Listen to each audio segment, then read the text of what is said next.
Selamat pagi, selamat siang, selamat sore, dan selamat malam Pak Bos dan teman-teman. Perkenalkan, nama saya Felina Lois pertama dengan NIM 1921 14032.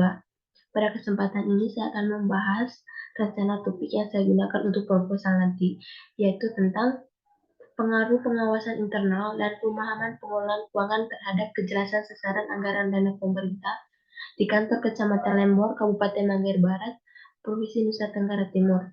Alasan saya memilih topik ini, hal yang pertama yaitu menarik dan relevan sesuai yang saya tekuni.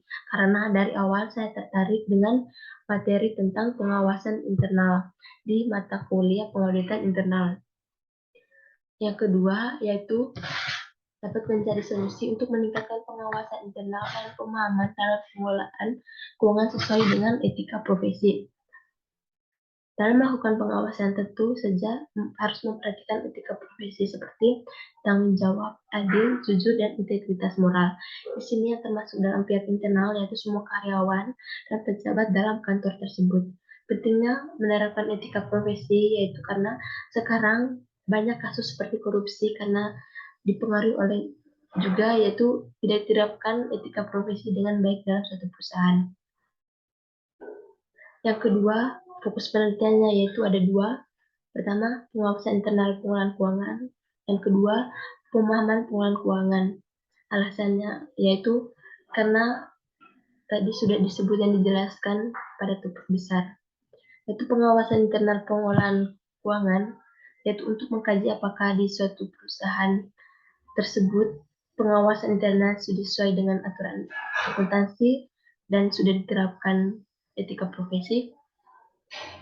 Yang kedua yaitu pemahaman pengelolaan keuangan, yaitu untuk mengkaji apakah pihak internal dalam kantor camat tersebut sudah memahami sistem akuntansi dalam pengelolaan keuangan terhadap penjelasan secara anggaran dana. Adapun tujuan dari pengawasan dan pemahaman pengelolaan keuangan yaitu untuk memperoleh informasi yang objektif dari kegiatan yang diawasi. Hasil audit harus dipublikasikan secara meluas kepada masyarakat sehingga apa yang disajikan, dilaporkan, dan dipertanggungjawabkan sesuai dengan keinginan masyarakat dalam kegiatan pelaksananya. Yang ketiga yaitu perumusan masalahnya ada dua. Yang pertama, bagaimana pengawasan internal pengelolaan keuangan terhadap kejelasan secara anggaran dana pemerintah. Yang kedua, yaitu bagaimana pemahaman pengelolaan keuangan terhadap kejelasan sasaran anggaran dana pemerintah. Mengapa harus dijawab? Karena untuk mengetahui tingkat kualitas pengawasan internal dan pemahaman pengelolaan keuangan. Karena tingginya kualitas laporan keuangan pemerintah juga ditentukan oleh seberapa baik pendalian internal yang dimiliki institusi pemerintah. Dan juga untuk mengetahui pengawasan internal yang dilakukan oleh penjabat internal yang ditunjukkan oleh penjabat pemerintah dengan tujuan mengawasi kegiatan-kegiatan pemerintah mulai dari program yang dilaksanakan hingga pengelolaan keuangan agar sesuai dengan prosedur yang berlaku dan tepat pada sasaran dari anggaran dananya. Pengawasan internal mempunyai pengaruh positif terhadap kualitas laporan keuangan. Dengan pengawasan internal yang optimal, maka akan berimplikasi terhadap peningkatan kualitas laporan keuangan pemerintah.